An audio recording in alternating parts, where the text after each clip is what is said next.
1장 4절 말씀 우리 한 절만 함께 읽도록 하겠습니다. 1장 4절 함께 읽죠. 시작. 성경의 용어로는 죽은 자들 가운데서 부활하사 능력으로 하나님의 아들로 선포되셨으니 곧 우리 주 예수 그리스도시니라. 아멘. 복음에 대한 말씀 우리가 듣고 있죠. 복음은 예수 그리스도가 복음이시다라고 성경은 우리에게 선언하고 있습니다.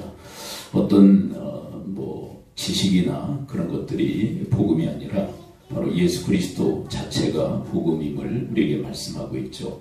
그리고 그리스도 예수에게 붙여진 이 호칭에 복음이 담겨져 있다는 말씀도 드렸습니다. 우리 2주 전에는 한 주에 대해서 말씀드렸고요. 지난주에는 예수, 그리고 오늘 마저 그리스도에 대해서 함께 살펴보려고 합니다. 그리스도라고 하는 이 헬라어는 이 히브리어로는 메시아라고 번역이 되죠. 근데 이 그리스도 메시아는 기름 부음 받은 자, 그렇게 칭하는 것입니다. 근데 구약시대에 세 가지 직분에 기름을 부었습니다. 왕과 제사장과 선지자들에게 기름을 부었죠. 그리고 이 상권을 분리해서 서로 견제하도록 하나님께서 만드셨습니다. 왜 이것을 한 사람에게 왜 다 주지 않았을까요? 사람이 연약해서 이 세 가지를 다 감당할 수 없기 때문이죠. 세 가지를 다 감당했다가 감당치 못함으로 무너질 수 있게 이 세 가지 직분을 분리해서 서로를 견제하도록 만드신 것이 구약시대의 형편이라고 할 수 있습니다. 여러분, 그 제사장의 그 직무를 넘보다가 망한 케이스들이 성경에 기록이 되어져 있죠. 사울과 같은 경우 그 제사장인 사무엘만이 제사를 드릴 수 있는데 급하다는 이유로 제사를 드림으로 하나님께 버림을 당하는 그런 결과를 초래하게 되었습니다. 그러니까 할 수 없는, 왕이라도 제사장의 직무를 월권해서는 안 되는데 월권함으로써 버림당하는 그런 모습을 보게 되어지죠. 철저하게 분리되도록 하나님께서 만드신 겁니다. 그리고 남유다의 그 10대 임금이었던 우시아 같은 경우는 초기에는 그 선정을 베풀고 왕권을 잘 발휘를 하게 됩니다. 근데 후에 가서 이 사람이 교만해져요. 그래서 제사장들만 할 수 있는 분양을 자기가 하겠다고 막 나섭니다. 그러니까 제사장들이 그 왕을 막아요. 왕이요, 이러시면 안 됩니다. 왕은 왕의 직무가 있고 이거는 제사장들이 해야 할 일입니다. 근데 그걸 막 뿌리치고 가서 분양하다가 나병에 걸려서 쓸쓸한 인생의 막을 내리는 모습을 보게 되어지죠. 철저하게 분리되어져서 서로를 견제하도록 하나님께서 만드신 거죠. 그래서 나라가 위급할 때, 그리고 왕이 잘못할 때 선지자들이 나서서 왕을 책망하고 그리고 바른 길로 인도하는 그런 역할들도 감당하죠. 지난주에는 그 다윗에 대한 이야기도 말씀드렸었죠. 다윗이 7개를 범하고 살인죄를 범했을 때 하나님은 나단 선지자를 보내서 그를 책망하고 또 회개케 하죠. 근데 다윗과 같은 경우는 그 나단 선지자의 하나님 말씀을 받아들이고 진정 회개해서 회복되는 그런 은혜가 있게 되어집니다. 이제 그렇게 서로 견제하고 바로 세울 수 있는 그런 역할들을 감당하도록 하나님 만드신 거죠. 근데 여러분, 남유다의 3대 임금이었던 아사 같은 경우는 어떻습니까? 이 하나님을 찾지 않고 사람에게 도움을 구하니까 하나님께서 하나님 선지자를 보내서 그를 책망하죠. 그런데 그 책망을 듣고는 어떻게 하죠? 하나님 선지자를 옥에 가두어버려요. 듣기 싫다는 거죠. 니까지 선지자 나부랭이가 왕인 나에게 이래라 저래라 하느냐. 그리고 자신의 치부를 드러내니까 입을 막아버리려고 왕이 그 하나님 선지자를 감옥에 가두는 모습을 보게 되어집니다. 이렇게 그 구약 시대에는 이 삼권이 분리되어서 서로가 서로를 견제하도록 그렇게 만들었습니다. 지금 우리 시대의 그 상당히 중요한 화두가 경제적 문제가 하나 있고요. 그 다음에 이 삼권에 대한 이야기가 계속 나오고 있죠. 근데 왜 구약이나 지금 우리 시대에도 이 삼권이 왜 분리되어지도록 했느냐? 그래서 인간이 연약하기 때문에 그래요. 다 이걸 갖게 되면 사람은 타락할 수밖에 없게. 그래서 분리를 해놓은 거죠. 자, 그런데 이 모든 것을 통합해서 감당하셨던 분이 예수 그리스도이다.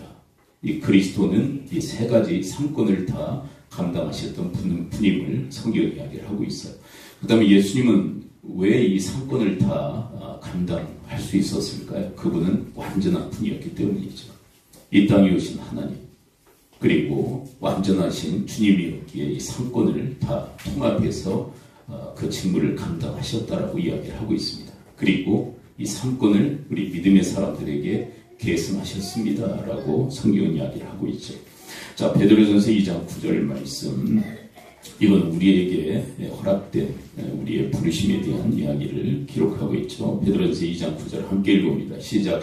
그러나 너희는 택하신 족속이요 왕같은 제사장들이요 거룩한 나라요 그의 소유가 된 백성이니 이에 너희를 어두운 데서 불러내어 그의 기이한 밑에 들어가게 하신 이의 아름다운 덕을 선포하게 하려 하시니라. 자, 여기서 보게 되면, 자, 유시해 보십시오. 왕 같은 존재고요. 제사장이고, 그리고 너희를 어두운 데서 불러내어 그의 기이한 밑에 들어가게 하신 이 아름다운 덕을 선포하는 것, 이게 선지자적 이 직무거든요. 이 세 가지 직무를 우리로 하여금 감당케 하셨다라고 이야기를 하고 있습니다. 첫 번째, 우리는 왕 같은 존재다.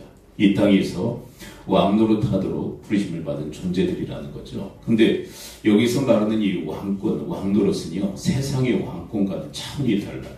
여러분, 세상의 왕권은 어때요?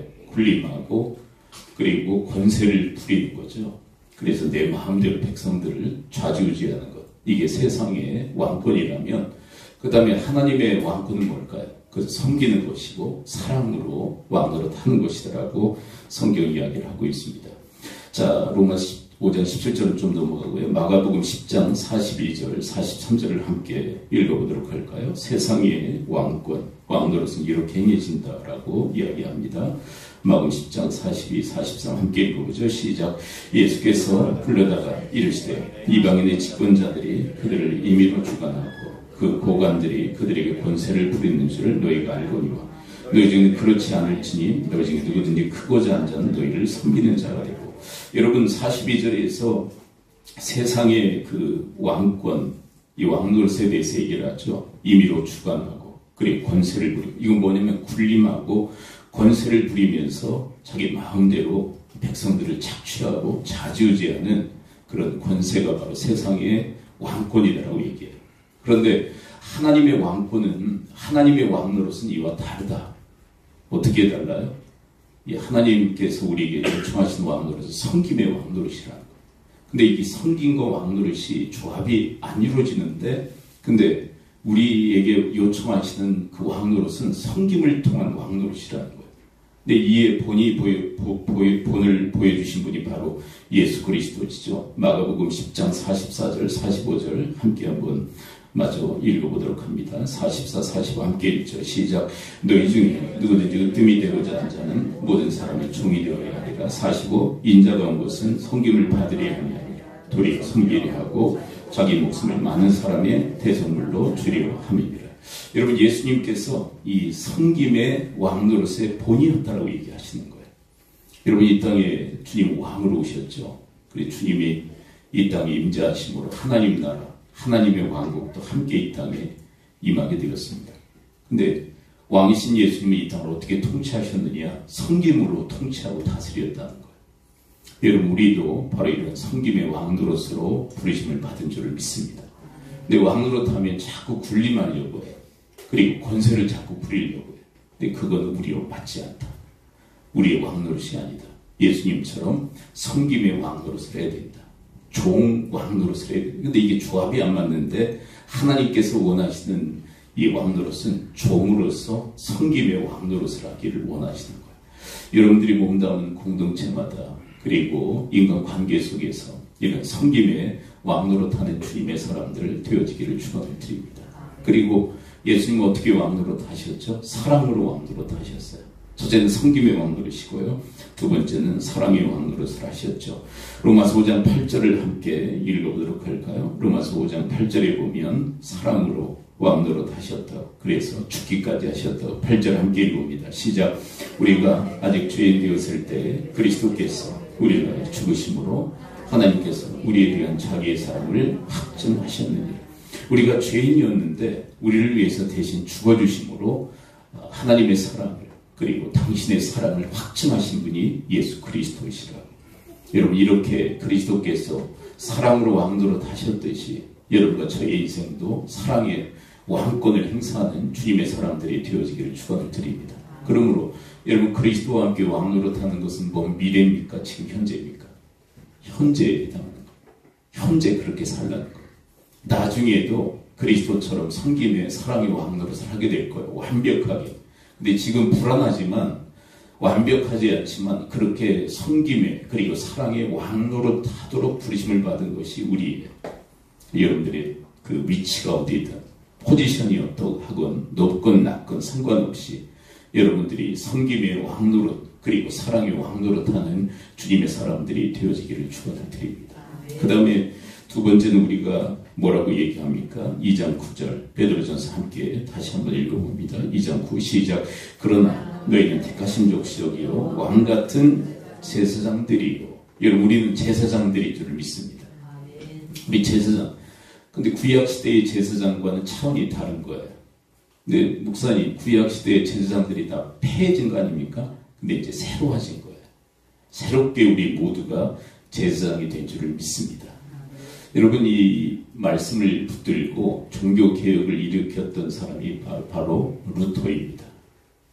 공교롭게 10월 31일이 종교개혁일이에요. 이게 이번 달 마지막 날이 종교개혁일입니다. 근데 중세시대에 어떤 그 일이 일어났냐면 성직자들과 평신도를 나눴어요. 그리고 평신도들은 하나님께 직접 나갈 수 없다. 누구를 통해서 나가야 된다고 얘기할까요? 중세시대에. 성직자를 통해서만 하나님께 나갈 수 있다.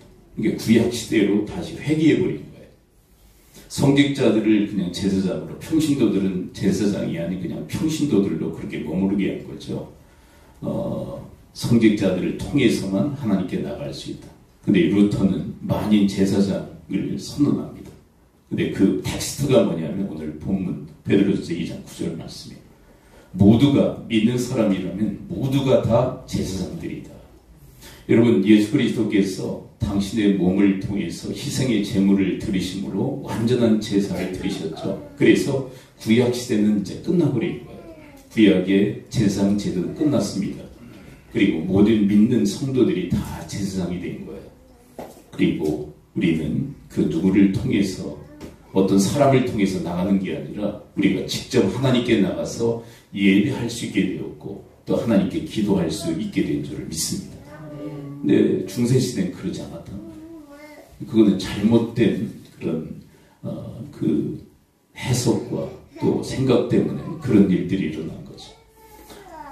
아이야, 뒤로 가라. 엄마가 데리고 가. 이따가 앞으로 엄마가 같이 가. 뒤로. 같이 설교하네.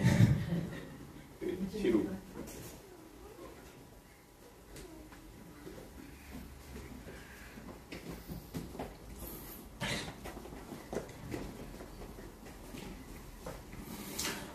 어디까지 했죠? 중세시대.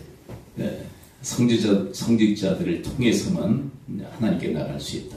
근데 우리는 이제 그리스도 예수를 통해서 누구든지 하나님께 직접 나가서 예배하고 또 직접 나가서 기도할 수 있게 된 줄을 믿습니다. 근데 우리 시대의 그 아픔이 뭐냐면 그렇게 됐음에도 불구하고 우리는 하나님께 잘 나가지 않는다는 거예요.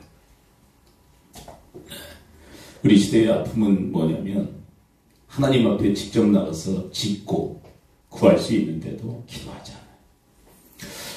한 7, 80년대만 해도 그 경제적으로 참 힘들고 어려운 시대를 살지 않았습니까? 하여간 80년대 들어오면서 좀 괜찮았는데 60, 70년대만 해도 상당히 힘들고 어려웠어요. 근데 그때는 전국 방방곡곡에 기도의 재단들이 왕성했거든요. 기도원만 지으면 된다고 해서 어느 정도 교회 규모가 되면 기도원 짓는 게 붐이었어요. 근데 지금은요, 기도원들이 거의 다 폐업 상태거든요. 몇 기도원만 남아있어요. 그건 뭘 반증하느냐면 그만큼 기도하지 않는다는 거죠. 그러면 기도원에 안 가는 성도들이 그러면 교회에서 기도하느냐? 교회에서도 별로 기도하지 않아요. 그러면 교회에 모여서 기도하지 않으면 개인 기도를 하는구나. 그러면 개인 기도도 안 된 거지. 근데 이게 전반적으로 다 기도가 침체되어져 있고, 그리고 기도하지 않는 그런 풍토가 지금 조성이 되어져 있어요. 그러니까 우리를 제사장으로 만들어 주셔서 하나님께 직접 나가서 기도할 수 있게 만드셨는데도 우리 기도하지 않는다는 거죠. 그렇다면 여러분, 이거는 뭐 어떤 문제냐면 직무유기라고 할 수 있어요. 여러분, 제사장들의 그 구약 시대의 제사장들은 어떤 일들을 했느냐면 하나님께 나가서 백성들을 위해서 제사를 지내고, 지금은 이제 예배로 바뀌었죠. 그리고 백성들을 위해서 기도하는 직무를 감당했어요. 여러분과 저도 자신을 위해서 기도할 뿐만 아니라 타인을 위해서 중보하는 기도의 직무를 받은 줄을 믿습니다. 그게 나만을 위해서 기도하는 게 아니라 제사장들은 백성들을 위해서 기도하는 자들이었단 말이에요. 근데 나를 위해서조차도 기도하지 않으니까 다른 사람을 위한 중보 기도도 찾아볼 수 없는 그런 때를 우리는 살아가고 있죠. 제사장 만들어주셨는데 그 직무에 합당해가는 여러분과 제가 되어지기를 축원을 드립니다. 구약에는 제사를 드렸죠. 근데 지금은 우리 제사장들이 이제 하나님 앞에 예배를 드려야 됩니다. 근데 어떤 예배를 요청하시느냐? 로마서 12장 1절 함께 한번 읽어봅니다. 12장 1절 함께 읽어봐요. 시작. 그러므로 형제들아, 내가 하나님의 모든 자비하심으로 너희를 권하노니 너희 몸을 하나님이 기뻐하시는 거룩한 산제물로 드리라. 이는 너희가 드릴 영적 예배입니다. 여러분, 우리는 제사장들로서 하나님 앞에 영적 예배를 드려야 될 존재들로 부르심을 받은 줄을 믿습니다. 이건 뭐냐면 이런 정해진 시간뿐만 아니라 이 정해진 시간도 하나님께 영광이 된 예배를 드려야 되겠지만 우리의 삶 자체가 여기서 너희 몸을 하나님이 기뻐하시는 거룩한 산 제물로 드리라는 것은 우리의 삶 자체가 예배가 되어야 된다는 거예요. 하나님을 기쁘시게 드리는 예배. 여러분, 이 제사장의 직무를 잘 감당할 수 있는 여러분과 제가 되어지기를 축원을 드립니다. 하나님 기뻐하시도록 그렇게 삶을 살라는 것. 근데 어떻게 그렇게 살 수 있을까요? 12장 2절에서 이렇게 우리에게 말씀하고 있습니다. 12장 2절 함께 읽어봐요. 시작. 너희는 본받지 말고 오직 마음을 새롭게 함으로 변화를 받아 하나님이 선하시고 기뻐하시고 온전하신 뜻이 무엇인지 분별하도록 하라. 여러분, 하나님의 뜻을 분별하고 그 뜻에 순종하는 삶이 하나님께 드리는 영적 예배인 줄을 믿습니다. 하나님의 뜻이 어디에 있는지 찾는 거예요. 그리고 그 뜻을 찾았으면 그 뜻에 순종하는 삶을 살아가는 거죠. 여러분, 하나님의 뜻 아십니까? 하나님의 뜻? 하나님의 뜻이 뭐죠?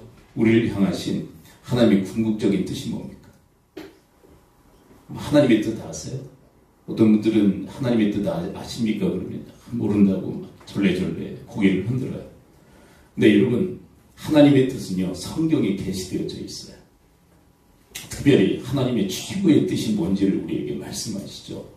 마태복음 22장 37절에서 40절에 이르는 말씀을 통해서 하나님께서 우리에게 원하신 궁극의 뜻이 뭔지를 밝히고 있어요. 최고의 율법, 계명이라고 하면서 우리에게 밝히신 하나님의 뜻이 뭡니까? 마음을 다하고 목숨을 다하고 뜻을 다하여 하나님을 사랑하고 내 이웃을 내 자신처럼 사랑하는 것, 그게 하나님의 최고의 뜻이라고 얘기해요. 그렇다면 이 뜻을 아십니까? 모릅니까? 다 안단 말이에요. 근데 모르는 것처럼 우리는 자기 자신을 이렇게 호도하는 경우들이 많은데 잘 모르는데, 아니에요, 다 알아요.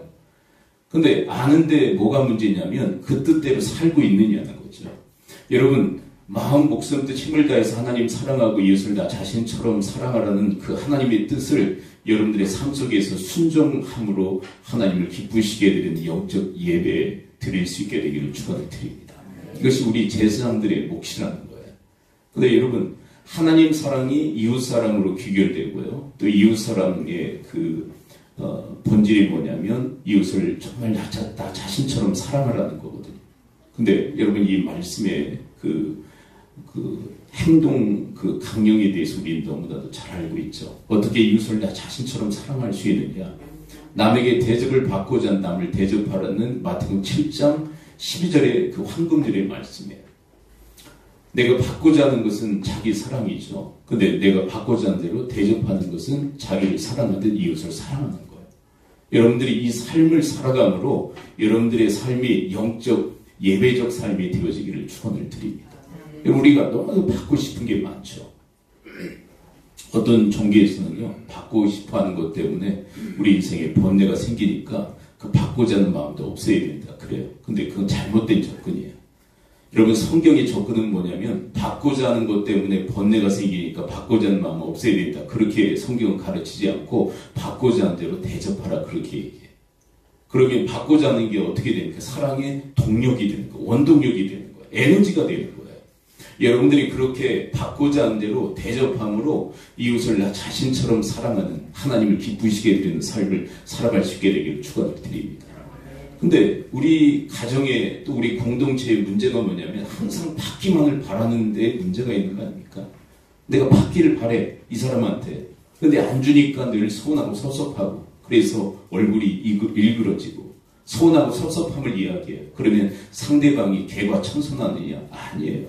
상대방도 똑같은 걸 요구해야 됩니다. 당신만 바라고 원하는 게 있는 줄 알아? 나도 이런 걸 바라고 원했지만 내가 말 안 하고 있었을 뿐이야. 당신 말하는 김에 나도 한번 얘기해 볼까? 그러면서 서로가 서로를 자극하고 촉발시켜서 거기에서 싸우고 분쟁과 다툼이 끊임없이 일어나는 것이 우리 공동체의 모습인데, 왜 이렇게 되었느냐? 우리가 바꾸자 하는 대로 대접하지 않고 받기만을 바라기 때문에 그래요. 여러분, 지금 정치의 지형을 한번 보십시오. 정치 세계를 보게 되면 그냥 서로가 받기만을 바라지 않습니까? 근데 정치계만 그러는 게 아니에요. 여러분, 정말 자기들이 바꾸자 하는 대로 입장이 바뀌었을 때 잘했어야죠. 근데 입장이 바뀌니까 이제 받기를 바라는 것만 나열을 해요. 리스트들을 작성해서 그것을 요청해야 됩니다. 근데 그게 정치계만 그런 게 아니라 일반 사회인들도 그렇게 살아가고 있는 거예요. 대표성을 띠고 있는 것 뿐이에요. 여러분, 받기를 바라는 대로 줄 수 있는 그런 성숙함의 주님의 사람들이 되어지기를 축원을 드립니다. 그리고 응용편이 뭐라고 그랬죠? 원하지 않는 것을 주지 않는 거죠. 근데 원하지 않는 거 다 죽어버려요. 근데 성경에서 경고하고 계신 게 뭔지 아세요? 너희들이 원하지 않는 걸 주면 그걸 심은 대로 거두게 된다라고 얘기해요. 그러니까 내가 원하지 않는 걸 심어버리면 원하지 않는 것을 거두게 되는 비극을 맞이하게 된다는 거예요. 여러분, 지금 우리 사회가 그렇지 않습니까? 원하지 않는 거 주어버리니까 도로 입장이 바뀌니까 다 되돌려 받잖아요. 그런 현상이 우리 사회 곳곳에 너무나도 만연되게 일어나지 않습니까? 원하지 않는 것은 주지 않는 그런 성숙함, 우리 가운데 있어야 된다라고. 그래서 여러분들이 하나님의 뜻을 옳게 분별하고 그 뜻에 순종함으로 하나님께 영적 예배를 드릴 수 있게 되기를 축원을 드립니다. 이거는 이제 우리가 지식으로만 머무르지 말고 삶의 실천으로 예배적 삶을 우리가 살아가야 돼요. 네. 저는요, 좀 극단적으로 들리실지는 몰라도 이것만 행해도 하나님께서 기뻐하신다고 생각해요. 네. 남에게 대접받고자 하는 대접할 줄 알고, 그리고 원하지 않는 것은 주지 않는 이런 삶을 살아도 하나님께서 정말 기뻐하신다. 근데 성경의 얘기가 뭔지 아세요? 이웃을 나 자신처럼 사랑하는 이 말씀이야말로 온 율법과 선지자라고 얘기해요. 그러니까 온 율법과 선지자라는 것은 하나님의 모든 말씀을 얘기하거든요. 그 말씀 엑기스가 이거다. 근데 이거 하나 지키면 온 율법을 다 행하는 것이나 다름이 없다고 얘기해요. 우리가 몰라서 그런 게 아니라 알면서도 실천하지 않기 때문에 끊임없는 문제가 우리 인간관계 속에서 드러나고 나타나요. 여러분, 이 뜻을 실천하고 이루는 그런 삶을 살아갈 수 있게 되기를 축원을 드립니다. 참 뼈 아픈 얘기들이 참 많아요. 제가 계속 회자하면서 얘기하는 거 있잖아요. 뭐 요즘 이혼 프로그램들이 많이 작성되어지는데 막 극렬하게 대립을 하죠. 부부간에. 근데 그들의 공통점이 뭐냐면 자기 리스트만 있어요. 리스트. 내가 이 배우자를 통해서 받기를 원하는 리스트. 근데 안 채워주거든요. 근데 이 전환이 없어요. 내가 받고자 한 대로 주는 이 전환이 없단 말이에요. 그러니까 가정의 위기를 만나는 거예요. 근데 둘이 똑같아. 나도 이 배우자에게 원하는 리스트, 이 배우자도 이 배우자에게 원하는 리스트 안 채워준다는 거예요. 그래서 서운하고 섭섭함이 가득한 거예요. 그래서 이혼 직전까지 이르게 된 거예요. 여러분, 지금 목사님이 된 가수 중에 조항훈이라고 하는 목사님이 계신데요. 그분이 그런 얘기를 해요. 서운하고 섭섭하면 지옥이 임한다라는 말을 했어요. 근데 받기만 의 바람이 늘 서운하고 섭섭해요. 근데 거기는 그 현장은 지옥일 뿐인 거죠. 근데 또 한 말을 했습니다. 미안한 마음을 가지면 그 속에 있는 하나님 나라가 임한다. 근데 미안한 마음은 언제 듭니까? 받고자 한 대로 주려고 하지만 우리가 연약해서 부족해서 다 줄 수가 없잖아요. 그래서 미안한 마음을 갖는 거예요. 근데 그 미안한 마음에는 천국이 임한다는 거예요. 근데 이게 정확히 어디에 어떤 관계에 적용이 되냐면 부모 자식 간의 관계에 이게 있어요. 부모는 섭섭함이 많습니까? 미안함이 많습니까? 부모는 안 겪어봤나요? 여러분, 부모는 자녀들에게 해주고 또 해주고 싶지만 다 해주지 못해서 어떤 마음이 많아요? 근데 새끼들은요? 미안한 마음이 많아요? 섭섭함이 많아요? 부모한테 바라는 게 많은데 안 채워줬다고 섭섭함이 많아요. 그럼 누가 천국을 사고 누가 지옥을 사느냐? 그건 뻔한 거 아닙니까? 이게 부모의 마음은 주고 또 주려고 하는 거고, 자식들은요, 받고 또 받으려고 하는. 네. 거기에 머무르지 말고 성숙함으로 나갈 수 있게 되기를 축원을 드립니다. 아멘들이 약한 거 보니까. 그렇잖아요. 그렇죠. 그래서 삶의 원리는요, 참 단순해요. 그래서 성경에서 가르치는 것은 막 위대한 하나님의 뜻을 우리에게 얘기하시는 게 아니라 우리의 삶의 얘기를 그냥 담아놓고 계신 거예요. 받고자 하냐? 그럼 줘라. 그게 내 뜻이다. 이게 율법의 선지자다. 온 율법과 선지자의 강령이다. 라고 하시면서 핵심적 가르침이니까 이것만 행해도 온 율법을 다 행하는 것이나 다름이 없다라고까지 우리에게 가르쳐주고 계세요.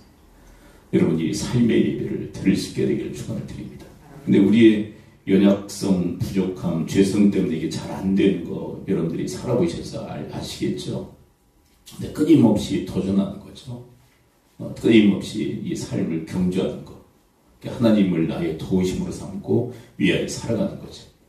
근데 저는 요즘은 그런 걸 많이 이렇게 느끼는데, 이제 차를 타고 다닐 때하고 걸어 다닐 때하고 입장이 많이 바뀌잖아요. 그렇죠? 차를 타고 다닐 때, 그리고 걸어 다닐 때 입장이 바뀌잖아요. 그러면 내가 차를 타고 다닐 때 받고자 하는 거를 이제 걸어 다닐 때는 그렇게 해야 돼요. 무슨 얘기인지 아시죠? 걸어 다닐 때 차 몰고 다니는 사람들한테 바라는 게 있다면 차 타고 다닐 때는 그거를 또 행해야 되고, 보행자들을 위해서 그렇게 배려해야 되고, 이거를 계속 하려고 노력을 해요. 최근에는 아들 막내가 어디 학교 갔다 와서 태워달라고 그래서 태우고 오는데, 태우고 와서 주차를 하는데 제가 주차를 좀 삐딱하게 해요.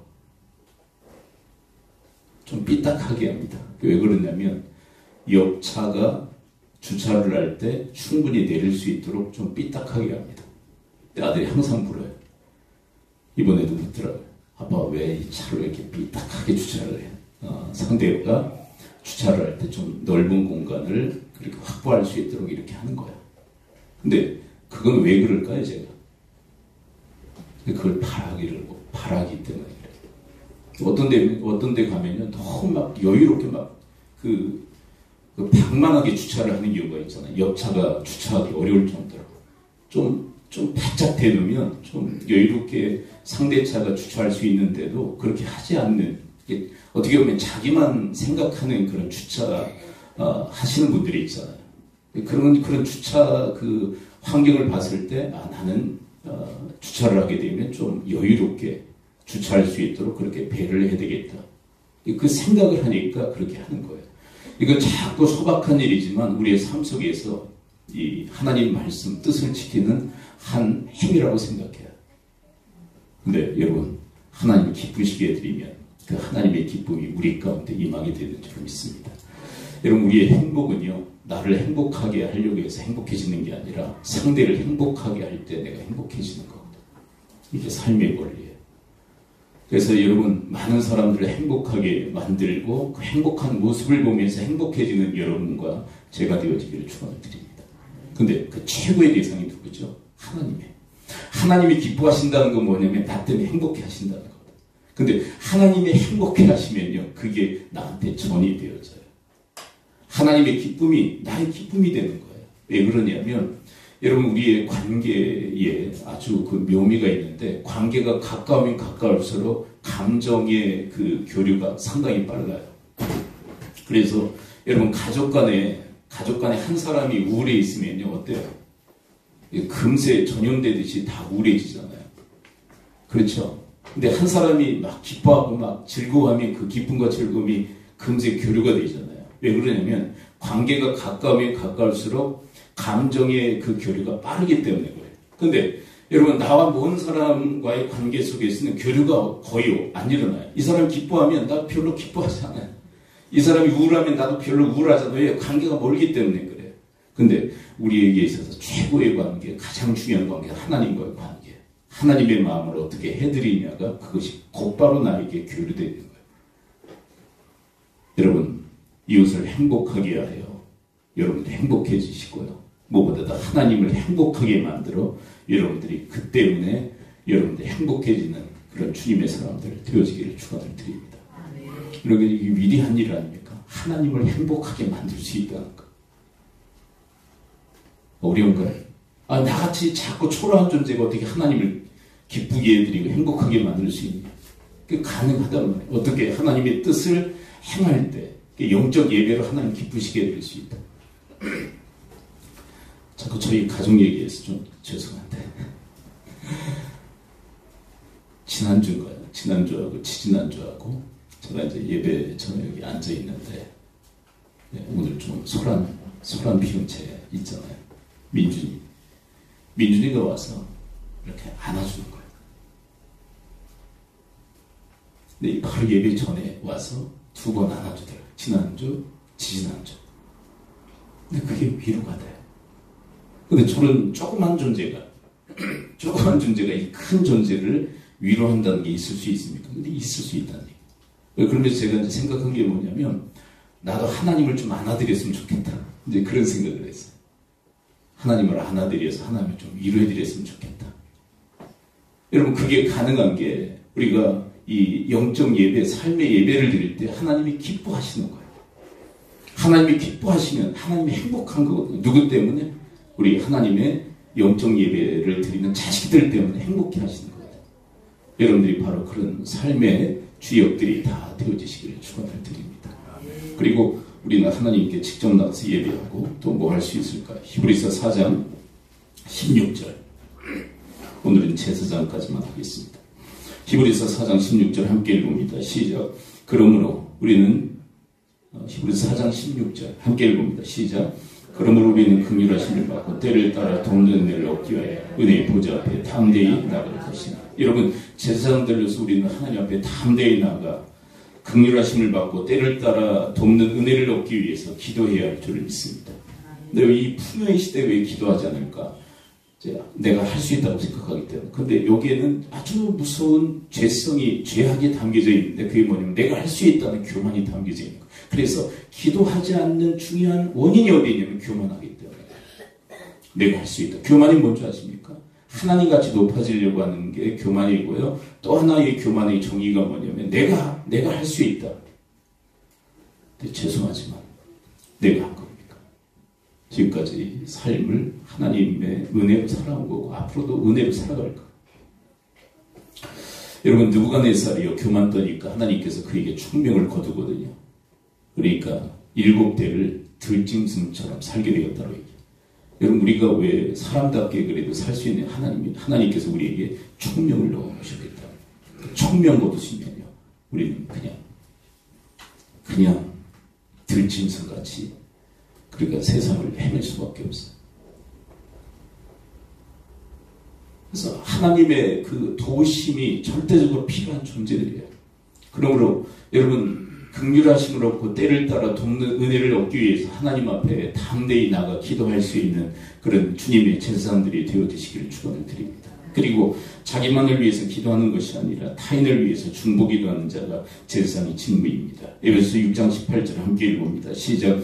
모든 기도와 간구를 하되 항상 성령 안에서 기도하고 이를 위하여 깨어 구하기를 항상 힘쓰며 여러 성도를 위하여 구하라. 성도들 뿐이겠습니까? 여러분, 이웃들을 위해서 기도하고 간구하는 이 중보자가 바로 우리 제사장들로 부르심을 받은 우리의 직무인 줄 믿습니다. 기도할 게 없는데요. 근데 기도할 게 없다라는 것은 자기에게만 국한시키기 때문에 여러분들의 기도가 필요한 믿음의 권속들과 이웃들이 얼마나 많습니까? 그들을 위해서 기도해야 되겠죠. 여러분, 기도하는 자가 바로 기도의 권세를 누리는 자들이에요. 여러분, 하나님께서 우리에게 권세를 허락하시는데 자녀가 되는 권세를 주셨을 뿐만 아니라 하나님 앞에 언제든지 담대히 나가서 기도할 수 있는 기도의 권세를 주신 줄 믿습니다. 이건 복음의 권세. 근데 복음의 권세를 받았다고 해서 그것을 다 누리는 것이 아니라 바로 그 권세를 누리는 자는 행하는 자입니다. 긍휼하심을 얻고 때를 따라 돕는 은혜를 얻기 위해서 담대히 나가 기도하는 것, 그리고 성도들을 위해서, 이웃들을 위해서 기도하는 자가 바로 기도의 권세를 누리는 자들인 줄 믿습니다. 근데 성경에서 이야기하는 이 절묘한 주의 말씀은 왕같은 제사장, 이걸 하나랑 묶고 있거든요. 제사장이 제사장인데 왕같은 왕권을 지닌 제사장이라고 얘기합니다. 근데 무슨 얘기냐면 제사장의 직무를 감당하다가 왕권을 행사하게 된다는 것이. 여러분, 제사장의 직무를 잘 감당하면 왕권을 행사하게 되는 줄을 믿습니다. 여러분들이 타인을 위해서, 여러분들이 성도들을 위해서, 그리고 이웃들을 위해서 기도할 때 여러분들이 제사장의 직무를 감당하는데 왕권을 행사하고 있는 거예요. 그것이 위대한 하나님의 복이다라고 성경은 이야기를 하고 있는 것입니다.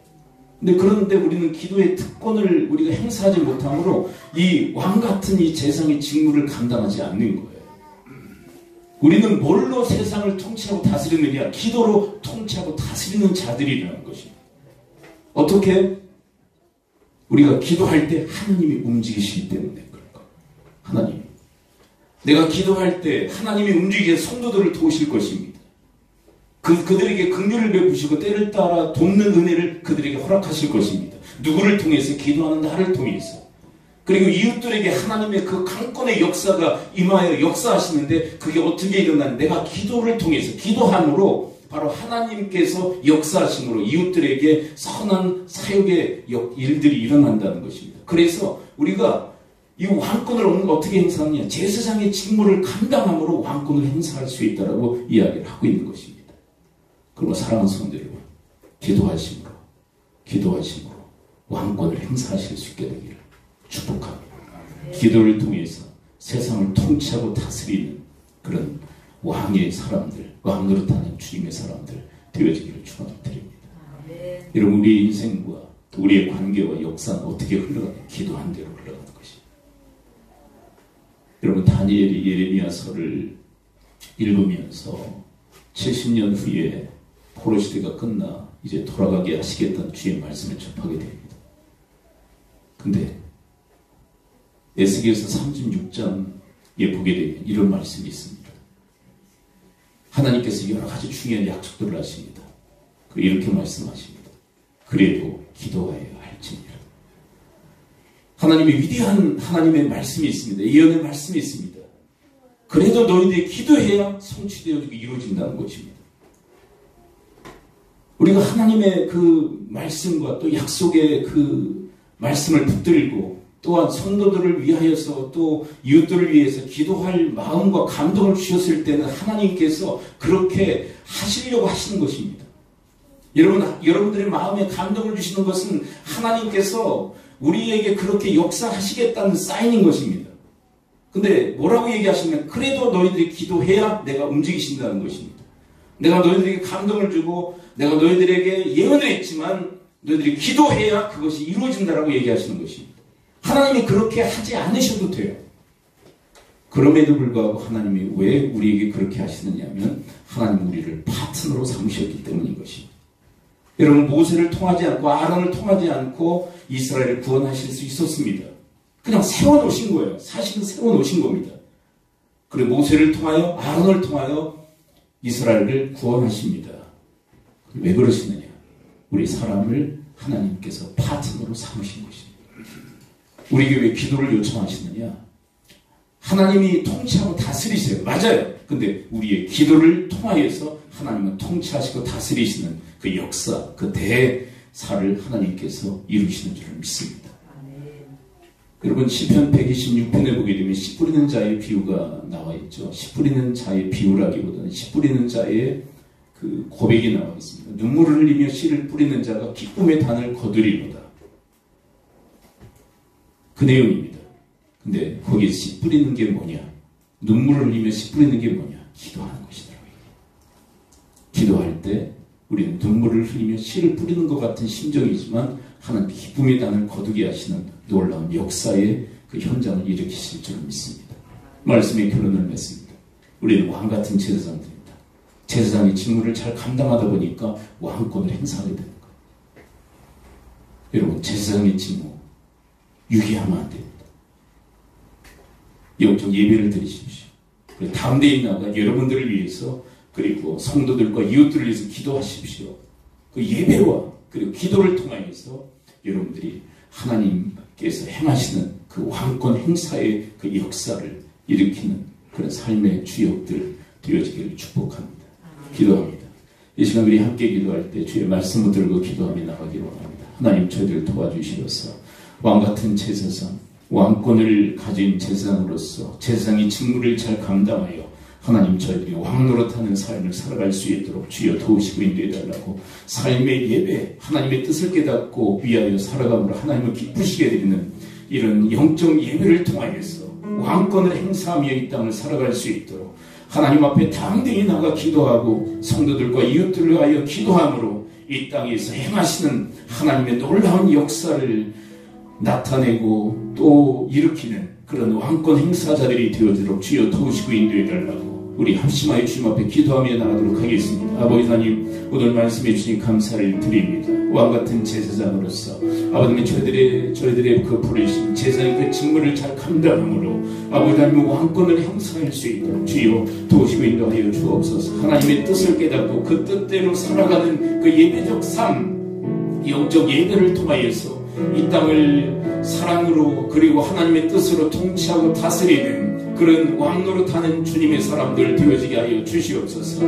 아버지 하나님의 긍휼의 은혜를 받고 때를 따라 돕는 은혜를 받기 위하여 주님 앞에 담대히 나가 주님 앞에 기도하고 성도들과 이웃들을 위하여 기도함으로 아버지 하나님 그 기도의 특권을 통하여서 이 땅에서 왕노릇하는 그런 삶을 살아갈 수 있도록 주여 도우시고 인도하여 주옵소서. 하나님 아버지 저희들을 통하여서 역사하시고 저희들에게 예언하신 그 예언의 말씀을 성취하시되 저희들의 기도를 통하여서 아버지 하나님 행하시는 주님의 그 역사하심을 드러내고 나타내는 왕같은 제사장들 되어지도록 주여 도우시고 인도하여 주시옵소서. 아버지 하나님 저희들을 왕같은 제사장으로 부르시니 감사를 드립니다. 제사장의 직무를 잘 감당하여 왕노릇하는 자들이 되게 하여 주시옵소서. 하나님의 뜻은 사랑인 줄을 믿습니다. 남에게 대접을 받고자 대접하게 하시고 받고 싶지 않은 것은 주지 아니하는 이 사랑의 실천자들이 되어 이 땅에서 사랑으로 왕노릇하는 자들이 되게 하여 주시옵소서. 아버지 하나님이여 긍휼의 은혜를 받고 때를 따라 돕는 은혜를 받기 위하여 주님 앞에 담대히 나가 기도하게 하여 주옵시고 이웃들과 성도들 위하여 중보기도함으로 하나님이 역사하시고 하나님께서 대사를 이루시는 왕권의 행사자들이 되어지도록 주여 저희들을 붙드시고 인도하여 주시옵소서. 여러분들의 아픈 부위에 손을 얹으십시오. 그리고 감동 주신 분 한 분을 가슴에 품으시고 손을 얹으십시오. 내가 주 예수 그리스도의 이름으로 명하노니 모든 질병의 세력은 이 시간부로 다 묶을 먹고 떠나갈지어다. 고침받을지어다. 강건회복이 임할지어다. 예수 그리스도의 이름으로 축복하며 기도하옵나이다. 아멘.